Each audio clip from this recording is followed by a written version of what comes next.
I want to talk to you about dreams. Your dreams. Dreams that are so big that you are actually afraid of thinking about them, and just put them away in a little box in your head and never reopen it. Well, today I want you to reopen that box. Do you remember when you were a kid and you were asked, what do you want to do when you grow up? I do. I wanted to be, first of all, a singer model, then a detective, and then I wanted to be a manager. A lot of friends of mine wanted to be astronauts and pilots. And then they grew up and settled to be salesmen and accountants who played a lot of video games related to space. I know, it's not easy. We tend to grow up and settle for more safe options, for less exciting jobs. I have a large online following, and very often I read the comments of my fan base, and I see sometimes people saying, oh, but it's so easy to preach for you, preach about success and talk motivationally because you had it all. You have the looks, you had the right education, and you had the right environment to make it. And this is partially true, don't get me wrong. I'm extremely grateful for what life has offered me. But it is not the whole truth. Appearances can be very, very deceiving. I am the daughter of two very young immigrants who moved from a very unstable environment in Russia to the Italian part of Switzerland. And when as a very little kid I moved, the country was not acquainted to immigrants at all. So my parents and I were a very lonely, very isolated family who didn't speak the language nor had any friends. And even I, when as a little kid, was not accepted in school straight away. For instance, when a very popular girl threw a birthday party in elementary school, and it was like the event of the year, and I was waiting for it forever, she invited everybody, but me and a couple of other non-local girls. So I was left standing with in one hand balloons, and another hand my present, and I could not understand why would she let me out. So that night, I went to my parents, and I could not sleep at all. I was crying and asking them, what did I do wrong? Yes, it hurt a lot, but I reacted, and this formed my character. So quite quickly, I actually became one of the best students in school. And even for my parents, on the flip side, by not having a community that would speak their language or that would share their mentality and their traditions, forced them to integrate way quicker into the new community, into the new society. And for me, to grow up in very close to the Italian culture and to feel fully at home in it. So then years went by. As a teenager, my parents separated, and money became extremely tight. So I had to figure out a way, because I wanted to study, so I had to figure out a way to finance my studies. And so I did. I worked. I started to work as a model very early. Then I became a TV presenter in my country. And parallel to that, I studied. I graduated. I tried my way into finance. And quite quickly, I realized that I wanted to be my own boss. So I fell in love with the possibilities of self-determination that today's internet offers you. And I became my own boss by being what they now call a digital influencer in the fashion sphere. Through trial and error, I developed my own recipe to never give up on my dreams and to always aim higher. And by no means I am a life coach or an expert in this field, but I think this has worked magic on me, and I feel extremely obliged to share this with you. So here are my little tricks. So number 1, it's imagination. Draw your vision. Do you want a bigger house? Or you want a loving girlfriend? Or maybe you want to discover a new miraculous medicine? Do you want to travel the world and start a new business? It doesn't matter. Write it down by hand and draw it too. Even if you're not good at it, just draw it. It has been proven numerous times that our brain perceives and records images and pictures much better than words. And not only that, but if you can look at that image that you drew enough times and can imagine yourself living that reality that you created on a piece of paper, your brain will start believing that it's real. And one way or another, automatically, it will figure out the right steps to help you achieve your dream. I once found some scribbles and some drawings I made on a piece of paper years ago, and I was so surprised to figure out that actually I was describing exactly the life I'm living right now. So number 2,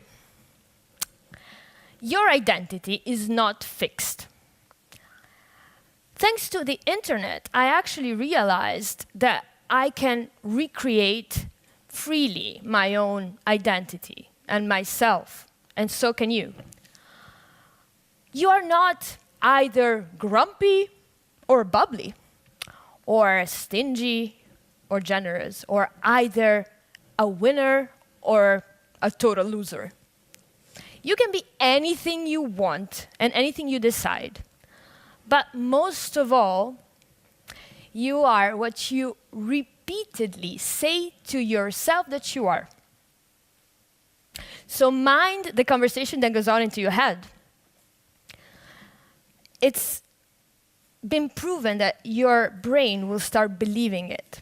What you repeatedly say, it's what you become. So sometimes I get out of the house and forget something and have to get back and I'm late and I get extremely upset and say, I'm so stupid. Or I get a bad email and I was really hoping to get that job and I don't get it and I think, oh, I'm unworthy, they will never want me, it's my fault. And then I have to go back on my words. I have to stop thinking and be mindful of the fact that I'm putting the seed into my head of being unworthy, of being stupid. So I have to take it back. We are often so harsh on ourselves and we are never aware of it. Like, I wasn't aware of it. Are you aware of it? We are harsh, we speak badly, so start talking highly about yourself and you will start believing it. You are a winner. You are a beautiful, intelligent, amazing person who is absolutely worthy of love and to get whatever you set yourself to get. You are. Number 3. It's fear. Feel the fear and do it anyway. Yes, because I get scared. And it's normal to have doubts and to be unsure. And you have to accept it. But do not believe it. Do not believe everything you think. He doesn't text me back. Oh, it means he doesn't love me. Or my product doesn't sell in 3 months. It means my product will never sell ever again. It's very important to go through fear. When I started my web magazine 2 years ago, I thought, I'm scared. The competition is very high. It's oversaturated, but I didn't listen to my fears. I didn't let fear freeze me. I decided to go through it. And how did I do it? Number 4. I used the fear as fuel. Do you think that giving a TEDx speech is not extremely terrifying? I actually thought I'm going to run away. Then I thought, I'm going to fake that I'm ill in bed and not perform and just call and say, I'm sorry, I can't. I actually thought about it, honestly. But then I decided to take the leap and to use the fear as fuel, which this feeling of uneasiness, this feeling of frustration, I put it into productivity. I used it to write the speech. I used it to study it, and I left the fear in the background. I focused on productivity. So number 5, once you imagine it, the most important part is to start. A lot of people have great ideas, but they don't start. And there has never been a time in my life that I have not put very focused effort into something and I haven't been rewarded afterwards. It can be anything. Writing an email properly, a photo shoot, or learning a new language. Even when I was doing it without knowing why, eventually I got rewarded. So it's never too late. Just start and take action. And number 6, do not let them bring you down. Throughout my childhood and my teenage years, I never, ever settled for less than what I dreamed about. And I always learned how to shake off opinions of people who would say, it cannot be done. It actually really upset me. I was like, why? Why would you say it cannot be done? And then I learned, people who tell you, you can't do this, I don't believe in you, I don't believe in your dream or your idea, it's too big, it's too much for you, settle for less, are talking out of their own fixed identity and out of their own fears, and it has very, very little to do with you. Beethoven was told by his teacher to be hopeless. Oprah was said to be extremely unfit for television news.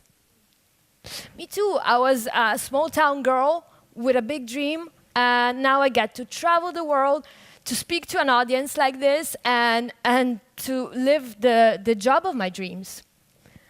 And number 7. Number 7 is to commit to your dream. Life will test you and expect for it to test you. But always remind yourself why you started. Persistence and commitment are the biggest key ingredients in any successful venture. So whether it's just publishing a picture on a social network, or writing an article on my web magazine, or shooting a video for a brand I work with, I always put full commitment and 100% of my effort to do the best I can. A lot of people have big dreams, but got scared somewhere along the way and stopped daring.